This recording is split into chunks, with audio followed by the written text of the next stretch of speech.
बिस्मिल्लाहिर्रहमानिर्रहीम। रब्बि इश्रह ली सदरी वयस्सिर ली अमरी वहलुल उक़दतम मिन लिसानी यफ़क़हू क़ौली। अस्सलाम वालेकुम, मेरा नाम है ज़ीशान उस्मानी। ये वीडियो बड़ी दुखी और तल्ख़ है आज की, और मुझे पूरी उम्मीद है कि इस वीडियो को डिलीट कर दिया जाएगा। तो मेरी ये वीडियो है फ़लस्तीन से मुतालिक जितनी भी वीडियो हैं, अगर आप लोग अपने चैनल पे अपलोड करना चाहें, फेसबुक पे शेयर करना चाहें, ट्विटर पे अपलोड करना चाहें, तो मेरी तरफ से इजाज़त है। मैं आपको कॉपीराइट स्ट्राइक नहीं दूंगा, आप उसको शेयर कर सकते हैं। फ़लस्तीन के ऊपर रोना छोड़ दीजिए, कोई ज़रूरत नहीं है रोने की। फ़लस्तीन के ऊपर, फ़लस्तीन के ऊपर मातम करने की भी कोई ज़रूरत नहीं है। अगर रोना है तो अपने आप पर रोइए, मातम करना है तो अपने आप के ऊपर कीजिए, क्योंकि भैया आपके रोने से ना किसी के ऊपर कोई फ़र्क पड़ना नहीं है। दुनिया में रोते ही चले आ रहे हैं ना 75 साल से, तो अगले 75 साल तक और रोते रहिए, कोई फ़र्क नहीं पड़ेगा। कि दुनिया बार बार मुसलमानों को मार रही है। पहले 100-150 साल में मारती थी, अब हर 20-25 साल में मारना शुरू कर दिया। अब तो हर 5 साल में कहीं ना कहीं मुसलमान पिट रहा है, और हम सिवाय रोने के और सिवाय बद्दुआएं देने के और सिवाय दुआएं मांगने के और कुछ नहीं कर पा रहे, और कुछ नहीं करते और कुछ नहीं कर सकते।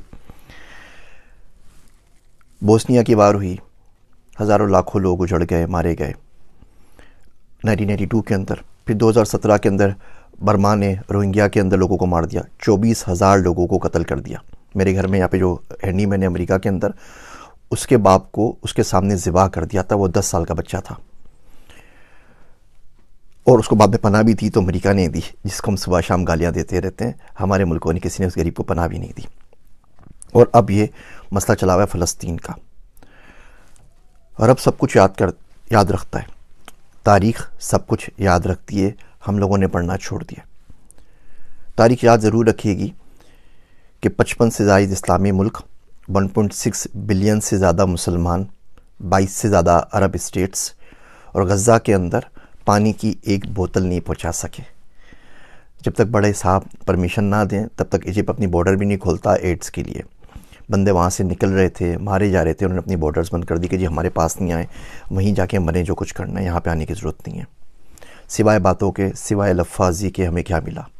लीबिया से क्या मिला? जॉर्डन से क्या मिला? कतर से क्या मिला? सऊदी अरब से क्या मिला? किसी से कुछ नहीं मिला। बोलने की हिम्मत नहीं है हम लोगों के अंदर। अब CNN के ऊपर चले जाइए, जितने इनके एक्स आर्मी चीफ़ हैं, जितने इनके डिफेंस एनालिस्ट हैं, सबके सब अपनी कहानियाँ गढ़ रहे हैं कि वार यूँ करनी चाहिए, ग्राउंड इन्वेजन ऐसे करना चाहिए, यूँ करेंगे तो इसराइल को नुकसान हो जाएगा, यूँ करेंगे तो फ़ायदा हो जाएगा। सबके सब आके अपने तबसरे कर रहे हैं। पाकिस्तान में आप बताइए ना, किसका आपने बयान सुना है? कोई एक्स चीफ़ हो जिनका आपने बयान सुना हो, कोई एक्स प्राइम मिनिस्टर हो जिनका बयान सुना हो, कोई एक्स प्रेसिडेंट हो जिनका बयान सुना हो, कोई डिफेंस एनालिस्ट हो जिनका बयान सुना हो? ये सारे के सारे कहाँ चले गए? इस्लामिक फ़ोर्स बनाई थी ना पूरी की पूरी, जिसको हम लोग चेयर कर रहे थे, वो किधर गए इस्लामिक फ़ोर्स? उनका कोई बयान सुना है आपने आज तक? सिवाय छोटी सी लफ्ज़ी के, 1-2 घिसे पिटे बयानात के, हम कुछ नहीं कर पाते। और सामने वाले झूठ पे झूठ बांधे चले जा रहे हैं। मैं आपको कुछ स्टेट से, तो हम लोग डेटा साइंटिस्ट हैं, हमारा काम ही डेटा का काम होता है। पाकिस्तान में तो वो भी नहीं कर सके, बाहर आके कम से कम वो काम करने की इजाज़त है। 23 सालों के अंदर, 2001 से अगर शुरू करते हैं तो 23 सालों के अंदर हमास ने इसराइल के ऊपर कोई 27-28 हज़ार रॉकेट फेंके। अच्छा, जो रॉकेट होते हैं ना, वो मिलिट्री ग्रेड रॉकेट नहीं होते, वो जो यूरिया से घरों में बनाए जाते हैं ना, छोटा सा एम्यूनिशन की, किसी के सर के ऊपर जा लगे तो बंदा मरे, अदरवाइज वो ज़ख्मी होगा बेचारा, वो वाले रॉकेट। और मोटर शेल्स 5-6 हज़ार वो फेंके। टोटल किसी भी एस्टीमेट से ये 36,000 से ज़्यादा नहीं है, 35,469 है टू बी एग्जैक्ट। आप 36,000 काउंट कर लीजिए इन 23 सालों के अंदर। आयरन डोम आ गया भाई, आयरन डोम तो 2011 के अंदर आया ना, उससे पहले तो आयरन डोम नहीं था, तो बिल्कुल खुले थे, वो आराम से रॉकेट फायर कर सकते थे। इन 23 सालों में इन 36,000 रॉकेट्स ने 69 बंदों को मारा, 69 बंदों की डेथ हुई। अच्छा, उन 69 बंदों में तो हर इसराइली हर काउंट करते हैं, और आप देख लीजिए ऑनलाइन तमाम लिखा हुआ है। 2 गायें मर गई वो भी लिखा हुआ है, 2 बकरियां मर गई वो भी लिखा हुआ है, 2 बच्चे हलाक हुए वो भी लिखा हुआ है।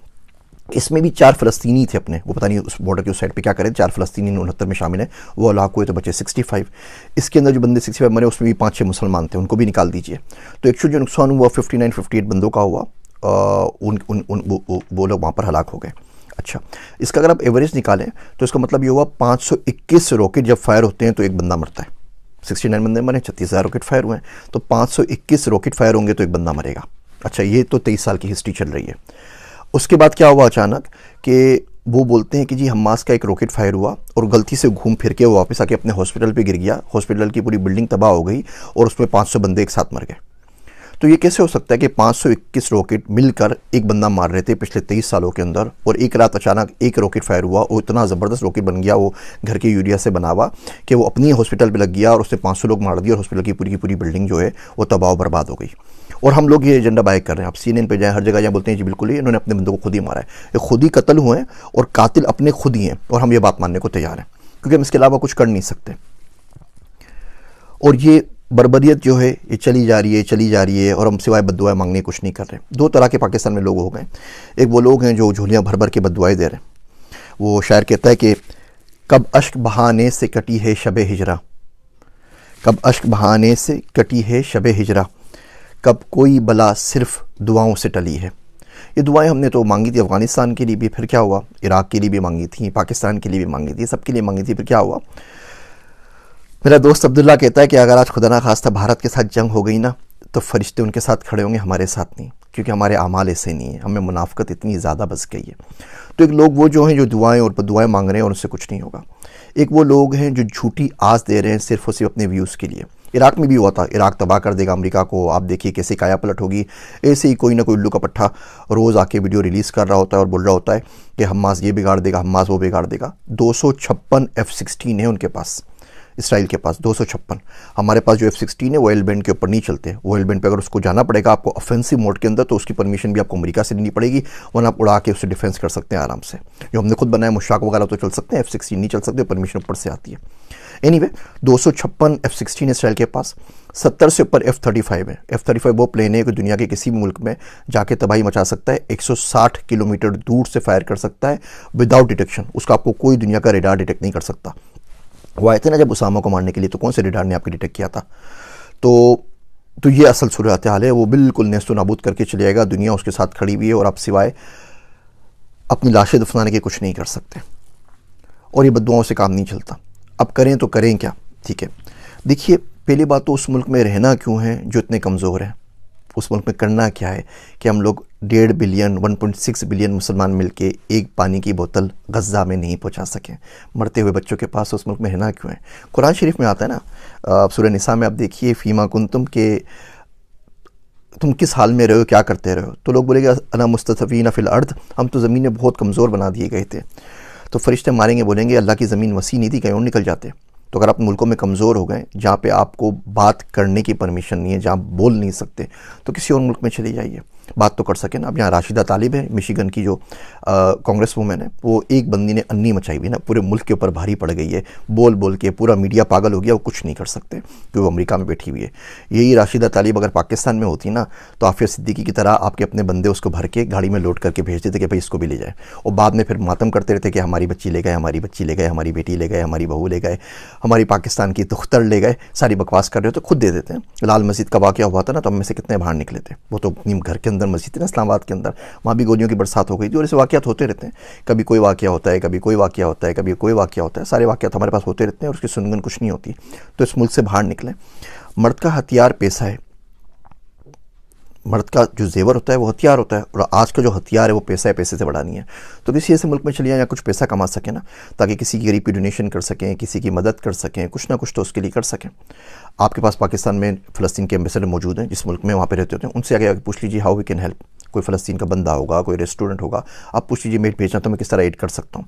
पढ़ना शुरू करें, देखना शुरू करें, सुनना शुरू करें, क्योंकि ये जो लोग आज चुप सादे बैठे हुए हैं, कल यही आपके पास आएंगे, मैं क्या लफ्ज़ यूज़ करूँ इन लोगों के लिए, और आके आपसे वोट की भीख मांगेंगे इस्लाम के नाम के ऊपर।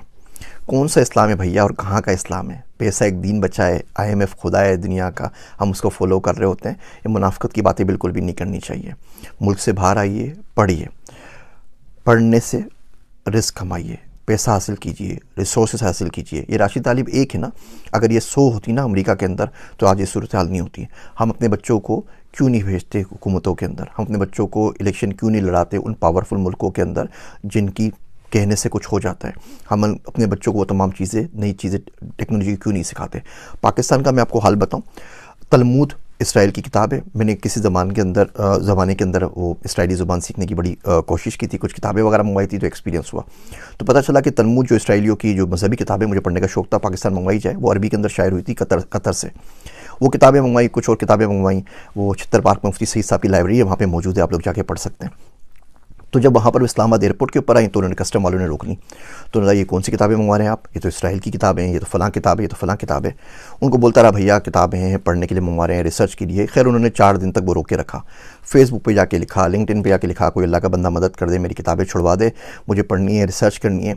अलगर्ज वहाँ पे गया, 7,69,000 रुपये उनकी फ़ीस भरी, चालान भरी, पता नहीं कौन कौन सी फ़ीस थी, रिश्वत थी, ये भी नहीं पूछा। वो किताबें छुड़वा के लेकर आया और छत्तर पार्क में मुफ्ती सईद साहब की लाइब्रेरी में रखवा दी कि कोई बंदा अगर पढ़ना चाहे तो पढ़ लीजिए। इसी तरीके से एक दफ़े किताब मंगवाई, उसमें इसराइल का नक्शा था, तो हमारे कस्टम हुकाम ने उसको रोक लिया। बोला नहीं ये किताब तो नहीं, आप किस चक्करों में लगे हुए। मैं कहा यार भैया पढ़ रहा हूँ, मुल्क के बारे में जानना चाहता हूँ, जा तो सकता नहीं पाकिस्तानी पासपोर्ट के ऊपर, कम से कम समझने तो दो, पढ़ने भी दो। वो परमिशन नहीं मिली। इवन इंडिया से कुछ किताबें मंगवाई, वो आज तक नहीं मिल सकी, कस्टम्स ने रोक ली। या अमेरिका में मिल जाती। ये देखिए ये नक्शा लगा हुआ है इंडिया का, ये पुराना नक्शा लगा हुआ है। मैं जा रहा था कि किस तरीके से इंडिया को पढ़ूँ, इंडिया का मुझे बड़ा शौक़ है और बड़ी ख्वाहिश है जाके विज़िट भी करूँ। वहाँ से इन्विटेशंस भी आए हुए हैं टॉक के लिए और बातचीत करने के लिए। उनके बोर्ड ने रब्ता भी किया था कि आप हमारे बच्चों के लिए 5वीं क्लास की बुक लिख दीजिए। मैं कहा भैया लिख तो दूंगा AI के ऊपर बुक, लेकिन उसके बाद पाकिस्तान नहीं जा सकूँगा, मार डालेंगे, तो बहुत बहुत माजरत। तो ये नक्शा पाकिस्तान नहीं आ सका। बहुत कोशिश की, बहुत ट्राई की कि आ जाए। कस्टम ने बोला कि आप किन चक्करों में लगे हुए भैया, पागल हैं क्या, उठाए जाएंगे, क्या कर रहे हैं। तो हम लोगों ने पढ़ना नहीं है। इसराइल 5.6% अपने बजट का, GDP का रिसर्च पे खर्च करता है, दुनिया में सबसे ज़्यादा खर्च करता है। हम पाकिस्तान में 0.01% भी खर्च नहीं करते।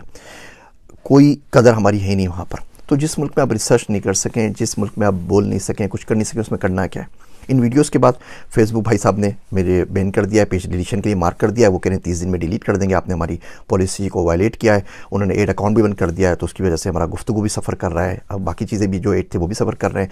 लिंक्डइन ने भी वार्निंग दे दी है, यूट्यूब भी पता नहीं कितने दिन बर्दाश्त करता है, उसके बाद ये भी बंद कर देगा।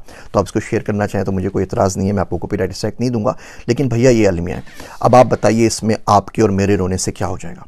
हाँ, रो के दुआ मांगे, उससे इंशाल्लाह ताला अल्लाह हो सकता है कोई सबील करे और आपके दिल में डाल दे कि इंसान का बच्चा कैसे बनना है और दुनिया के अंदर पावर कैसे हासिल करनी है, दुनिया के अंदर रिसोर्सेज कैसे हासिल करनी है। वो पर्सनल फाइनेंस पे आपको मैं किस्तें बनाऊंगा तो आपको दिखाऊंगा कि आप गुरबत को तोड़ के मिलियनेयर कम से कम बनने की कोशिश कैसे कर सकते हैं। वादा तो नहीं, लेकिन कोशिश कैसे कर सकते हैं।